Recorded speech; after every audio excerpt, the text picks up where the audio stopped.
우리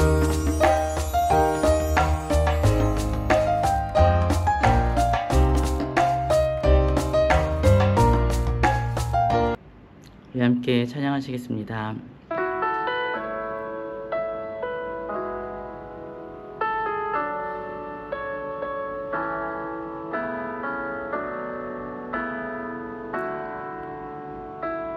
작고 약한 내 모습, 작고 약한 내 모습, 기댈 곳도 없는 나를 위로하시려 교회를 세우셨네.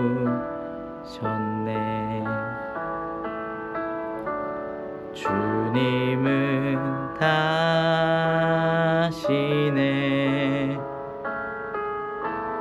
내가 넘어질 것도 그런 나를 위하여 교회로 세우셨네.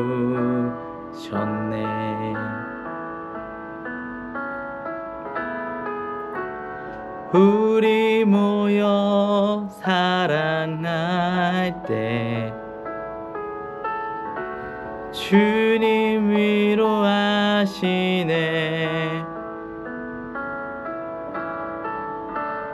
우리 함께 기도할 때 회복을 이루시네.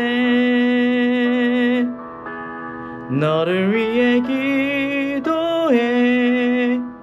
눈에 보이지 않아도 주가 이뤄가심을 믿네. 주께서 세우신 이 교회와 하나 되게 하심을 마음 다해 힘써 지키리라.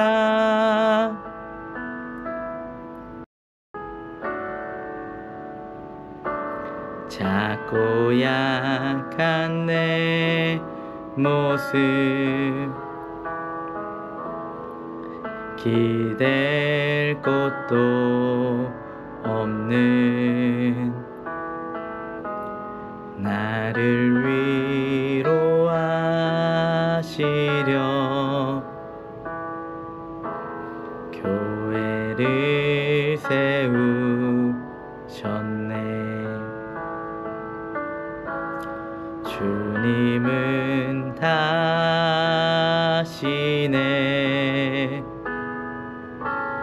내가 넘어질 것도 그런 나를 위하여 교회로 세우셨네.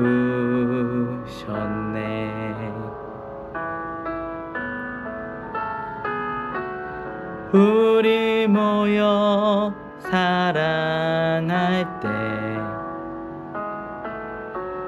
주님 위로하시네. 우리 함께 기도할 때 회복을 이루시네. 너를 위해 기도해. 눈에 보이지 않아도 주가 이뤄가심을 믿네. 주께서 세우신 이 교회와 하나 되게 하심을 맘 다해 힘써 지키리라.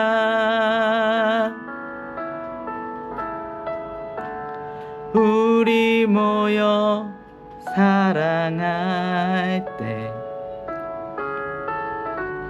주님 위로하시네.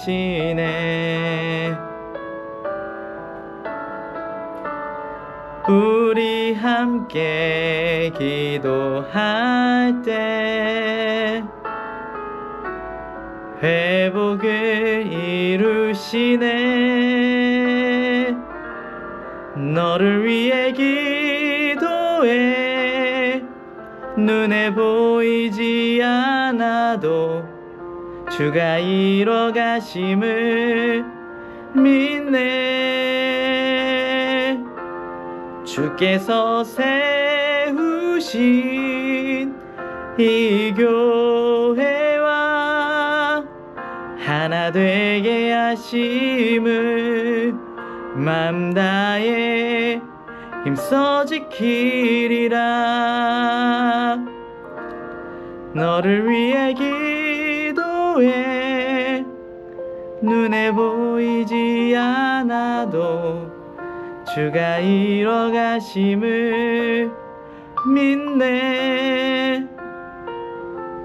주께서 세우신 이 교회와 하나 되게 하심을 맘 다해 힘써 지키리라. 맘 다해 힘써 지키리라. 맘 다해 힘써 지키리라. 함께 기도하며 나아가는 라이트 처치 되기를 소망합니다. 아멘.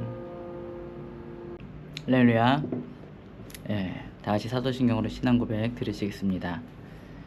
전능하사 천지를 만드신 하나님 아버지를 내가 믿사오며 그 외아들 우리 주 예수 그리스도를 믿사오니 이는 성령으로 잉태하사 동정녀 마리아에게 나시고 본디오 빌라도에게 고난을 받으사 십자가에 못 박혀 죽으시고 장사한 지 사흘 만에 죽은 자 가운데서 다시 살아나시며 하늘에 오르사 전능하신 하나님 우편에 앉아 계시다가 거기로부터 산자와 죽은 자를 심판하러 오시리라. 성령을 믿사오며 거룩한 공교회와 성도가 서로 교통하는 것과 죄를 사하여 주시는 것과 몸이 다시 사는 것과 영원히 사는 것을 믿사옵나이다. 아멘. 네, 할렐루야. 잘 지내고 계신가요? 부활절이 지나고 첫 번째 수요일입니다. 부활절을 지낸 그 다음 주에는 이런 생각들을 많이 하게 되는 것 같습니다. 우리가 지난 주일날 느꼈었던 그 부활의 기쁨이 정말 나에게서 있었던 진짜 기쁨일까? 한 주간 또 살아오면서 여러 가지 힘든 일들, 또 슬픈 일들, 낙심되는 일들이 여전히 우리 삶 가운데 있었을 텐데 그럼에도 불구하고 우리는 기뻐할 수 있는가? 그 부활로 인해서 기뻐할 수 있는가? 이것을 그 부활절 지난 그 다음 주에는 유독 많이 생각하게 되는 것 같습니다. 우리가 십자가를 지는 것도 날마다 십자가를 지면서 살아가야 하는 것처럼 우리가 부활의 기쁨을 누리면서 부활을 누리면서 살아가는 것도 매일매일 부활절만 느끼는 것이 아니라 매일매일 그것을 누리면서 살아가야 합니다. 우리 그 부활의 소망 가운데 매일을 살아가는 라이트 처치 되기를 주님의 이름으로 축복합니다. 네, 이제 아브라함의 긴 이야기가 끝나고 이제 오늘부터 이삭이라는 새로운 인물에 대해서 같이 살펴보도록 합니다. 창세기를 이제 크게 나누면 1장부터 11장에 하나님과 세상과의 이야기라고 또 12장부터 50장에 하나님과 또 이스라엘의 선조들, 특히 아브라함의 자손들에 대한 이야기로 나누어서 볼 수 있을 것 같습니다. 우리가 이 후반부 내용을 하고 있는데요. 이 후반부에 중요한 인물 4명이 있습니다. 아브라함, 이삭, 야곱, 요셉. 그 중에서도 이 이삭이라는 인물은 너무 분량이 작아서, 그리고 또 이삭이라는 인물이 했었던 일들이 별로 없어요. 그냥 살아갔고 아내를 한번 빼앗기지도 않고 그냥 누이라고 속이었다가 또 우물을 여러 번 팠다가 빼앗겼다가 팠다가 빼앗겼다가 다시 파는, 또 그리고 또 한 가지 뭐 한 일이 있다고 한다면 쌍둥이를 낳아서 길렀다, 뭐 이 정도 일들이 있을 것 같습니다. 그래서 이삭이라는 인물이 이 중요한 4명의 인물에 포함되지 말아야 된다라고 이야기하는 사람이 있을 정도로 분량도 적고 또 중요도도 작게 보이지만, 그럼에도 불구하고 이삭이라는 인물이 하나님께서 말씀하시는 아브라함의 하나님, 이삭의 하나님, 야곱의 하나님, 그 이름, 이스라엘 선조의 이름에 꼭 들어가는 이름이잖아요. 그래서 이삭이라는 이름이 어떠한 이 성경 속에서 의미를 가지고 있는지 오늘 한번 살펴보려고 합니다. 오늘 설교 제목은요, 온유한 사람, 유약한 사람, 이삭입니다. 이삭은요, 이제 40세가 되어서 리브가를 만나서 결혼을 합니다. 그리고 결혼을 하고 20년 동안 아이를 낳지 못해요. 그래서 이삭도 낙심이 되고 특히 리브가가 낙심이 되어지는 상황 가운데 이삭이 리브가를 위해서 기도를 합니다. 창세기 26장 20절에서 21절 말씀인데요. 이삭은 40세에 리브가를 맞이하여 아내를 삼았으니 리브가는 밧닷 아람의 아람 족속 중 부두엘의 딸이요 아람 족속 중 라반의 누이였더라. 이삭이 그의 아내가 임신하지 못함으로 그를 위하여 여호와께 간구하며 여호와께서 그의 간구를 들으셨으므로 그의 아내 리브가가 임신하였더니, 아브라함 집안의 이 불임의 문제, 그거는 마치 유전처럼 계속 이어져 내려오는 것 같습니다. 아브라함에게도 있었고요, 또 이삭과 리브가 사이에서도 있었고, 이삭의 아들 야곱과 또 라헬 사이에서도 이 불임의 문제가 계속 하나의 주제가 되어지는데요. 왜 이렇게 하나님께서 많은 민족의 조상, 믿음의 조상이라고 세우신 아브라함의 집안에, 이 자손이 많아야 되는 이 집안에 자손이 잘 태어나지 않게 되는 일들이 왜 일어났을까? 한번 생각을 해볼 만한 문제인 것 같습니다. 우리는요, 하나님의 축복의 말씀을 듣고 나서 우리에게 주어지는 그 축복들이 너무나 자연스럽고 당연한 것처럼 여겨지는, 생각하는 경향이 있습니다. 그렇지만 이게 자연스러운 일이 아니에요. 그냥 저절로 이루어지는 일이 아닙니다. 이건 모든 것들은 하나님께서 주관하시고 하나님의 은혜 가운데 이루어지는 일이라는 사실을 우리가 기억해야만 합니다. 그냥 내가 받을 만한 일이니까, 내가 당연히 내 것이니까 나에게 주어지는 것이 아니다.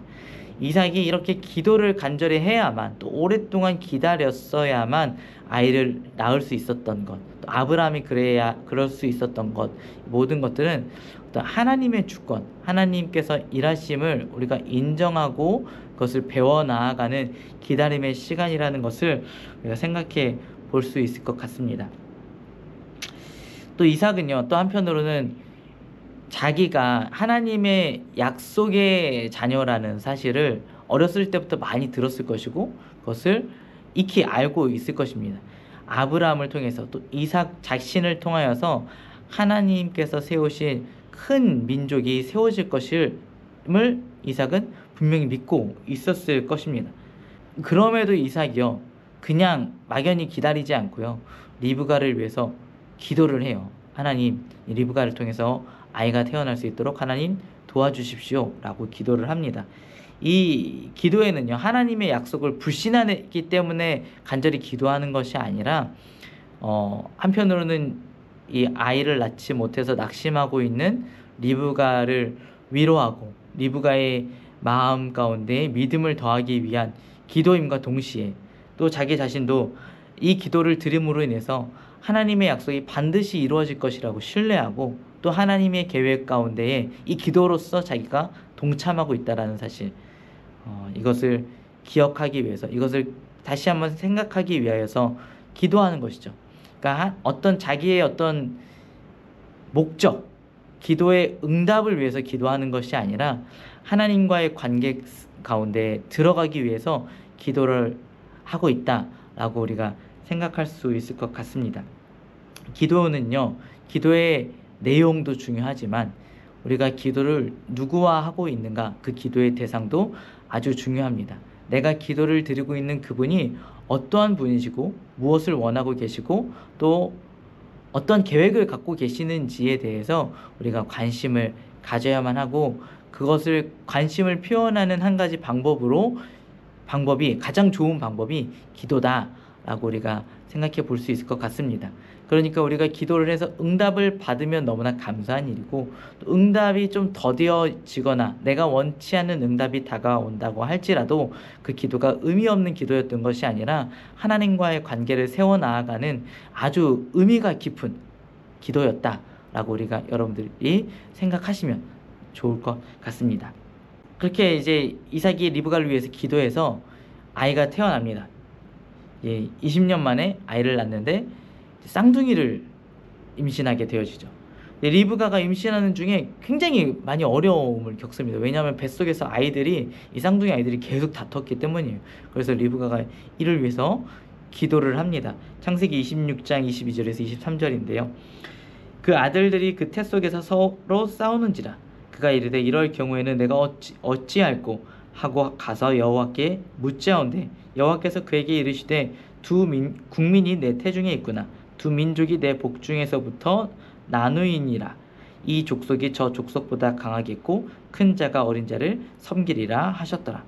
하나님은 리브가의 뱃속에 두 민족이 있고 이 큰 자가 형이 작은 자를 아우를 섬기게 될 것이다 라는 계획을 하나님께서 말씀해 주십니다. 이 하나님의 응답이요, 하나님의 예언을 들었구나, 하나님의 응답을 받았구나 하고 되게 감동적이다 하고 그냥 지나가는 사람도 있겠지만, 이 하나님의 말씀이요 한편으로 툭 걸리고 마음 가운데 불편함으로 다가오는 사람도 있을 수 있습니다. 왜냐하면 아직 태어나지도 않은 이 두 아이들의 운명이 이미 정해져 있구나, 하나님의 뜻 가운데 이 아이들은 아직 아무것도 한 게 없는데 다 정해져 있구나, 이것 때문에 우리의 마음이 불편한 마음이 들 수가 있습니다. 하나님의 전적인 주권, 하나님의 완벽한 예정하심이 때로는 우리에게 은혜로 다가오기도 하지만 때로는 무기력함으로 다가오기도 하죠.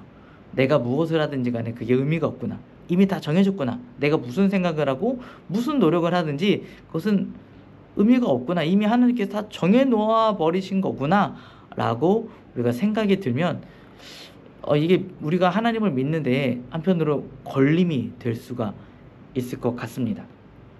근데 우리가 이 하나님의 예정하심을 생각할 때요, 나와 하나님의 생각과 시선이 다르다 라는 것을 1차적으로 우리가 생각하고 갔으면 좋겠습니다.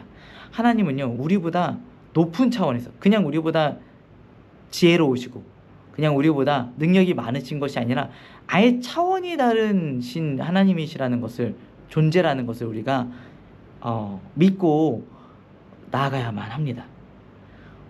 이 우리보다 높은 차원에 계시는 하나님, 그 하나님의 계획을요 우리가 3차원의 시선에서 3차원에서 설명하는 것으로 우리가 다 이해할 수가 없습니다.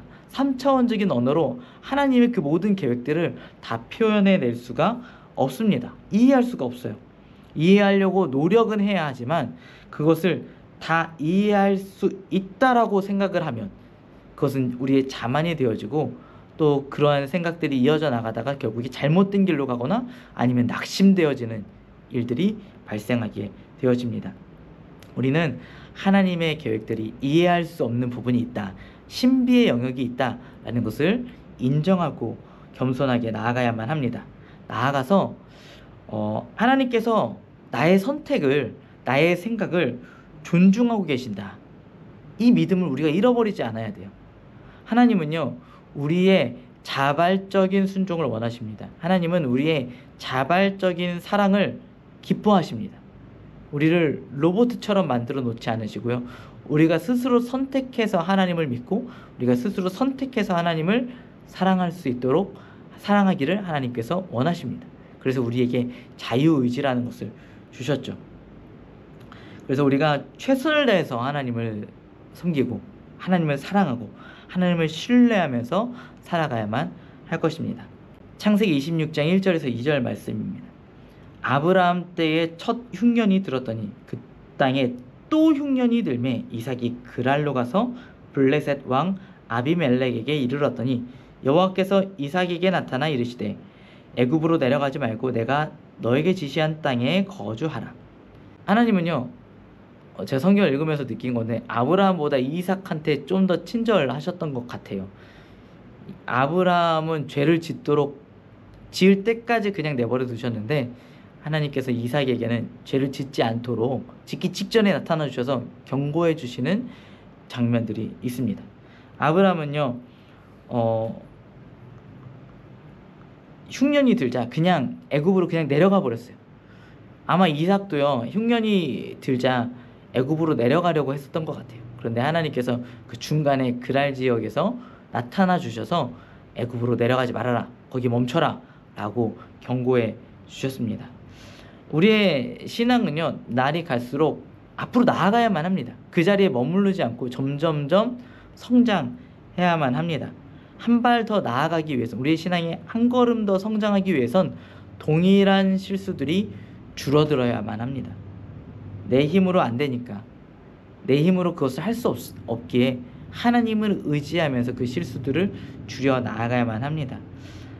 하나님께서 이삭에게 나타나서 애굽으로 가는 그 모든 발걸음들을 멈추어 주셨던 것처럼 우리가 하나님을 의지할 때 하나님께서 우리의 죄악으로 나아가는 발걸음을 붙들어 주시고 멈출 수 있도록 힘을 더해 주실 것입니다.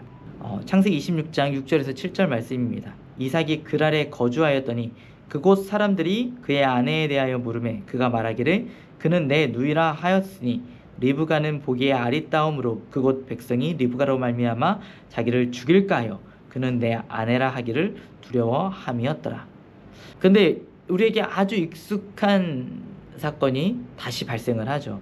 아브라함이 2번이나 실수했었던 아내를 누이라 속여서 그 아내를 빼앗겼었던, 사라를 빼앗겼었던 그 사건이 아브라함에게 2번이나 있었는데 동일하게 이삭에게도 비슷한 사건이 발생하게 됩니다.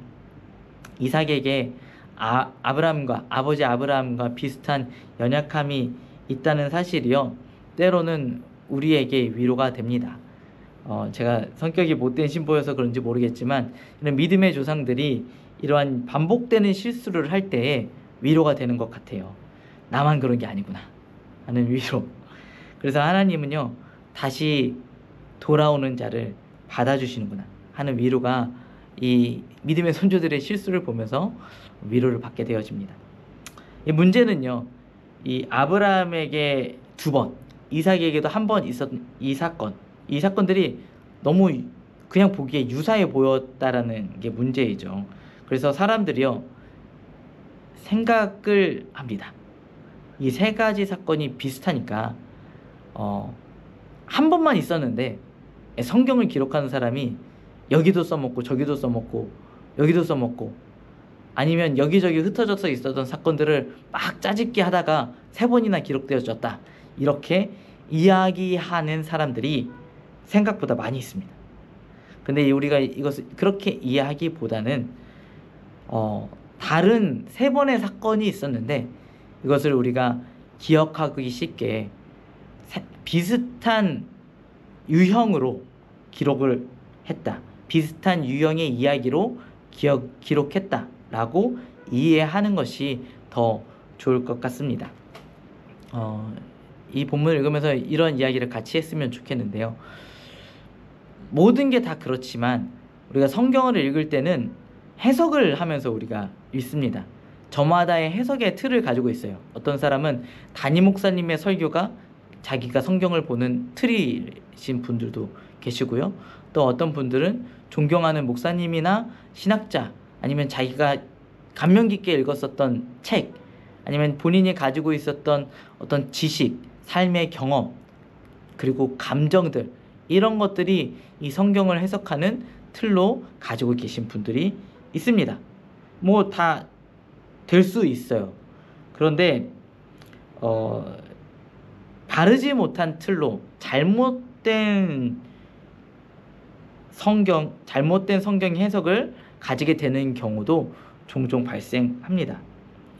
나의 생각과 나의 지식, 나의 감정으로 이 성경을 해석하려고 하다 보면 잘못된 성경 해석이 이루어질 때가 있어요. 그리고 그 정도가 좀 심하면요, 큰 믿음의 오류들이 생겨날 수가 있습니다. 그래서 성경 해석은요, 최대한 보수적으로 하는 것이 좋다고 권면을 드립니다. 이 보수적인 해석이라고 하면 무엇일까? 저는 이렇게 좀 생각을 해봅니다. 어떤 사람들이 보수적인 성경 해석이라고 하면 성경을 문자 그대로 믿어야 된다, 이렇게 보시는 분들이 있어요. 일단 성경을 글자 그대로, 쓰여진 그대로 해석한다, 이것은 조금 많이 건전한 방법이긴 하지만 약간 문제가 있을 수 있습니다. 왜냐하면 우리가 읽고 있는 개정 성경은요, 성경을 번역한 성경이기 때문이에요. 그리고 영어 성경도 마찬가지죠. 어떤 분들이 킹제임스 성경만이 옳다 막 이렇게 주장하시는 분들도 있어요. 근데 킹제임스 성경도 번역된 여러 가지의 성경 중에 하나에 불과합니다. 이게 틀렸다라고 말하는 것이 아니라 문자 그대로 우리가 믿어야만 한다면 어떤 성경을 가지고 우리가 믿어야 하냐, 이 말씀을 드리는 거죠. 우리가 읽는 모든 성경은요, 히브리어와 헬라어로 쓰여진 성경을 가지고 번역되어서 읽는 거잖아요. 그러면 히브리어 성경이 헬라어 성경을 원문 그대로 읽으면 되냐? 그것도 약간 문제가 있을 수 있습니다. 왜냐하면 우리가 지금 가지고 있는 성경은요, 여러 개의 히브리어 헬라어 성경의 사본들을 가지고 학자들이 사본들을 비교해 가면서 사본들마다 차이점들이 있단 말이죠. 어떤 사본이 원본에 가까울 것인가를 연구해서 선택해서 그것이 많은 사람들에게 받아들여져서 그게 지금의 히브리어 헬라어 성경이 됐고, 그것을 번역해서 우리가 읽고 있는 것입니다. 그러니까 무슨 말씀을 드리냐면, 성경을 문자 그대로 우리가 읽고 그것이 성경이라고 이해하는 것은 아주 작지만 오류가 있을 수도 있다, 이 말씀을 드리려고 하는 거예요. 그래서 우리가 보수적으로 성경을 읽는다 할 때 문자 그대로 이해한다 라기보다 이렇게 받아들이면 좋을 것 같습니다.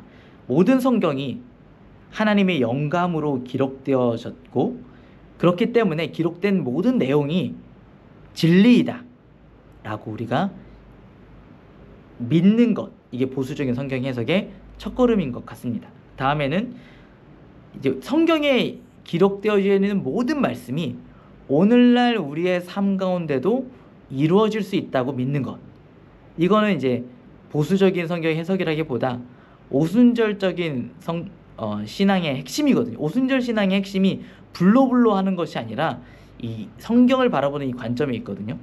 성경에 기록된 모든 것이 오늘날 우리에게도 이루어질 수 있다, 이것이 오순절 신앙의 핵심이에요. 그렇기 때문에 우리가 성령 강림을 믿고 그것을 위해서 간구하는 것이죠. 우리는요, 그리고 또 세 번째는 무엇이냐면 그 전통적인 성경 해석을 최대한 존중하면서 성경을 읽는 것이 중요하다라고 권면을 드립니다. 우리는 새로운 성경 해석이 나오면 우와, 이런 게 있구나 하면서 눈이 띄어지고 귀가 열리는 경험들을 하게 됩니다. 신기하잖아요. 재밌잖아요. 그런데 그럴지라도 성경을 우리가 받아들일 때는 전통적인 해석을 우선적으로 우리가 취하는 것이 중요합니다. 이 새로운 해석이 어떻게 보아도 성경이 가지고 있는 전체적인 이념과 신앙에 더 적합하다라는 많은 경험과 증거들이 나오기 전에는 새로운 것보다 전통적인 것을 우리가 추구하는 것이 중요합니다. 새로운 것을 무조건 배척하라는 것이 아닙니다. 옛날에는 이 성경이 제국주의의 근거가 되기도 했고 노예 제도의 근거가 되기도 했었고 또 막 독재 정권의 근거가 되기도 했었습니다. 그렇기 때문에 우리가 그러한 것들이 맞다라고 우리가 받아들이면 안 되잖아요. 더 성경의 이념에 적합한 새로운 성경 해석이 나왔을 때 그것을 받아들여서 제국주의가 아니라 노예제도가 아니라 더 평등과 사랑과 평화를 추구하는 그런 성경 해석들을 우리가 받아들이는 새로운 것들에 대한 열린 마음도 있어야 되지만 우선적으로는 전통적인 것에 더 무게를 두는 것이 건전하다라고 이렇게 말씀드리고 싶습니다. 창세기 26장 19절에서 22절 말씀인데요. 이삭의 종들이 골짜기를 파서 샘 근원을 얻었더니 그랄 목자들이 이삭의 목자와 다투어 이르되 이 물은 우리의 것이라 하매 이삭이 그 다툼으로 말미암아 그 우물 이름을 에색이라 하였으며 또 다른 우물을 팠더니 그들이 또 다툼으로 그 이름을 신나라 하였으며 이삭이 거기서 옮겨 다른 우물을 팠더니 그들이 다투지 아니하였으므로 그 이름을 르호봇이라 하여 이르되 이제는 여호와께서 우리를 위하여 넓게 하셨으니 이 땅에서 우리가 번성하리로다 하였더라. 이 축복을 받은 사람 이삭과 시기하는 사람들, 그런 사람들이 여기서 등장을 합니다. 이삭이 하나님의 축복을 받습니다. 그래서 우물을 파는 족족 물이 터져 나옵니다. 여러분들 우물을 파는 일이 쉬운 일이 아니죠. 지금도 우물 파는 일이 이렇게 과학이 발달했어도 땅을 팔 때마다 우물이 나오지 않는다고 합니다. 옛날에는 얼마나 힘들었겠어요. 우물 하나 발견하는 일이. 그런데 이삭은요, 우물을 팔 때마다 물이 터져 나와요. 사업을요 할 때마다 대박이 나는 거예요. 얼마나 신이 납니까? 그런데 사실 이게 신이 나는 상황이 아니에요. 이삭이 여러분들이 사업을 시작을 했어요. 그런데 대박이 났단 말이에요. 근데 사람들이 시기해서요, 여러분들이 아무것도 잘못하지 않은데 어떤 시기와 방해와 어떤 잘못된 공작들로 인해서 그 사업이 쫄딱 망해버립니다. 얼마나 마음이 상합니까? 낙심이 됩니까? 그래서 겨우겨우 마음을 추스려서 다른 사업을 시작을 했어요. 근데 또 대박이 났어요. 그런데 또 사람들이 우르르 몰려와서 그 사업을 망하게 하는 거예요. 사람의 마음이 굉장히 낙심이 되겠죠. 이삭의 상황이 그러한 상황과 같은 거예요. 우물을 팠는데 빼앗겨 버려요. 자기가 분명히 팠는데 또 다른 우물을 팠는데 또 빼앗깁니다. 근데 이삭은요, 그때마다 다투지 않고 다른 곳으로 가서 우물을 팝니다. 세 번째 가서 그 우물을 팠을 때 사람들이 더 이상 쫓아오지 않아요. 이상하잖아요. 저 사람은 어떻게 우물을 팔 때마다 물이 터져 나오나, 저 사람에게 뭔가가 있구나, 뭔가 특별한 사람이구나 라는 것을 사람들도 깨닫게 되어진 것 같아요. 그래서 이삭이 그곳에서 정착해서 그곳에서부터 점점 번성하기 시작합니다.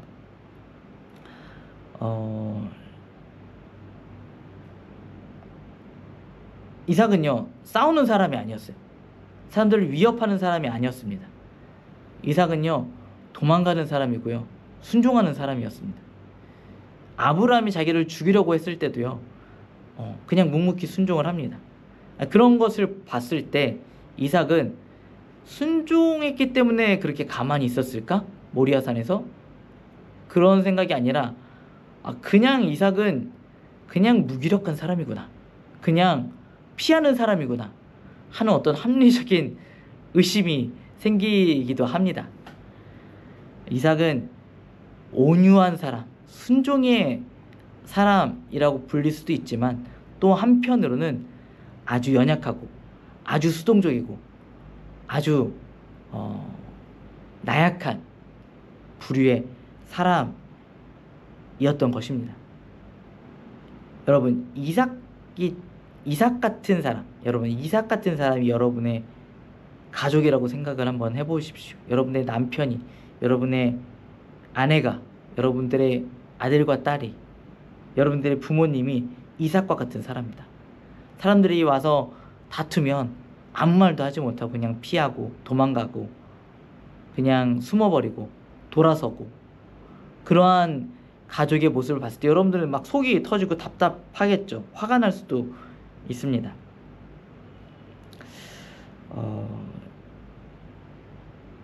가만 보면요, 근데 이삭의 모습을 보면서 저는 이삭 가운데 이런 저의 연약한 모습들을 많이 봤던 것 같습니다. 제가 막 굉장히 온유한 사람이고, 굉장히 막 마음이 따뜻하고, 막 굉장히 막 어떤 뜨거운 마음으로 순종하고 그런 사람이 아니라, 그냥 저는 그냥 다툼을 좀 싫어하고 갈등을 싫어하고, 그냥 뭔가 능동적으로 뭔가를 부딪혀가면서 하기보다 주어져 있는 것들에 묵묵히 그냥 따라가는 것, 이런 것들이 편한 그냥 그런 사람이었던 것이죠.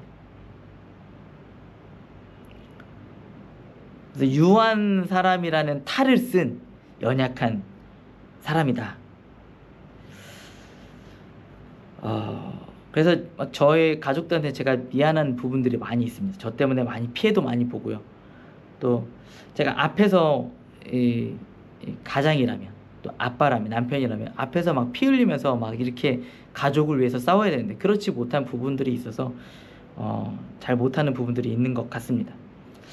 돌이켜 보면요, 하나님이 그런 부분들을 많이 가려주시고 보호해 주셨던 것 같아요. 제가 우유부단해서 그런 것이 아니라, 우유부단한 성격이 그렇게 보호받는 성격이라서 그런 것이 아니라, 그냥 하나님의 은혜들, 특별한 은혜가 있었던 것 같습니다. 그냥 저의 연약함들이 온유함으로 사람들에게 비춰질 수 있도록 하나님이 잘 이렇게 포장해 주셨던 것 같아요. 하나님께서 길들이 꼬이지 않고 넘어지지 않도록 잘 열어주셨던 것 같습니다. 제가 잘한 게 많이 있지 않지만 하나님께서 성실하게 제가 성실하지 않아서 하나님께서 성실하게 제 삶 가운데 일해 주셔서 제 삶 가운데 열매들이 맺혀지는 것들을 경험하게 해주셨던 것 같습니다. 누구한테나 다 연약함들이 있습니다. 근데 하나님께서는 그 연약함들을 가려주시는 은혜들을 베풀어 주실 때가 있어요. 그것을 우리가 은혜로 여겨야 돼요. 은혜로 여겨야 돼요. 이게 당연한 것으로 여겨서는 안 됩니다. 그렇지 않으면요, 어느 순간 당연하다고 여겨졌던 그 보호함들이 사라지고 우리에게 낭패로 다가오는 경험들을 할 때가 있습니다. 이삭도 그러했습니다. 이런 온유함을 가지고 살아갔었던 이삭의 삶 가운데 어느 순간 눈이 어두워지고 자식들로 인해서 가정이 자식들을 편애함으로 인해서 가정이 완전히 박살나는 그러한 큰 어려움들을 겪게 됩니다. 우리가 우리의 연약함을 가려주시는 하나님의 은혜를 기억하고 그 연약함을 하나님 안에서 해결해 보려고 하는 또 몸부림이, 또 간절한 기도들이 우리의 삶 가운데 있어야 할 것입니다. 아비멜렉이요, 이 연약한 싸움 한 번 하지 않는 이삭을 두려워해요. 누구에게도 해를 끼치지 않았었던 이삭을 두려워합니다. 왜냐하면 이삭이 하나님을 두려워했기 때문입니다. 물론 이삭이 모든 삶의 순간 내에 하나님을 두려워했던 것은 아니지만 기본적으로 하나님을 경외하는 마음이 있었기 때문에 하나님을 두려워하는 이삭을 아비멜렉이 두려워했던 것입니다. 우리가 하나님을 경외하는 마음을 가지고 살아갈 때 세상이 우리를 두려워합니다. 그냥 남에게 보여주려고 하는 두려움이 아니라, 하나님을 두려워하는 모습이 아니라, 그러한 모양이 아니라 정말로 그 마음으로부터 하나님을 두려워하고 순종하고 하나님을 따라가려고 하는 그런 마음이 있을 때 세상이 우리가 아무것도 하지 않아도, 우리가 어떠한 공격을 하지 않아도 세상이 우리를 두려워하고 우리와 화친하려고 하는 그러한 모습들이 우리에게 있을 수 있습니다. 세상은 강한 사람을 끌어내리려고 하지만 하나님을 두려워하는 사람을 두려워한다는 사실을 여러분들, 우리 라이드 처치, 저와 여러분들이 기억하며 살아갔으면 좋겠습니다. 기도하겠습니다. 하나님, 감사합니다. 하나님, 우리의 삶 가운데에 많은 연약함이 있습니다. 우리가 두려워하고 연약하고 넘어지는 부분들이 있습니다. 하나님, 그때마다 우리의 삶 가운데 다가와 주셔서 우리가 그 연약함 때문에 넘어지지 않을 수 있도록 하나님 붙들어 주시고, 우리가 죄를 향하여서 달려나아가려고 할 때마다 하나님 우리에게 말씀하여 주셔서 하나님 기뻐하시는 거룩하고 정결한 삶의 모습들을 지키면서 살아갈 수 있도록 우리를 도와주시옵소서. 이삭과 같은 은혜를 누리면서 살아갈 수 있는 우리 한 사람 한 사람 될 수 있도록 하나님 축복하여 주시옵소서. 하나님, 하나님의 그 절대적인 주권과 하나님의 예정하심을 믿습니다. 그러한 예정하심이 있었기에 내가 오늘 이 시간 하나님을 사랑하고 섬기고 구원받는 하나님의 백성이 되어 수 있었음을 믿습니다. 하나님, 내가 무엇 하나 잘한 건 없지만 하나님의 은혜로 내가 하나님 자녀가 되었으니 아버지 하나님, 더욱더 하나님을 경외하고 하나님을 신뢰하고 하나님을 사랑하는 하나님의 백성 될 수 있도록 하나님 은혜 더하여 주시옵소서. 감사드리며 살아계신 예수 그리스도의 이름으로 간절히 기도드렸습니다. 아멘. 오늘의 기도 제목입니다. 나의 연약함을 숨기지 않고 하나님께 고백하며 은혜를 구하는 기도를 드립시다. 반복되는 죄가 있다면 회개하고 다시 그 죄를 짓지 않도록 하나님의 도움을 구합시다. 하나님의 큰 계획하심 가운데 나의 삶이 있음을 감사하며 기도를 드립시다. 기도하겠습니다.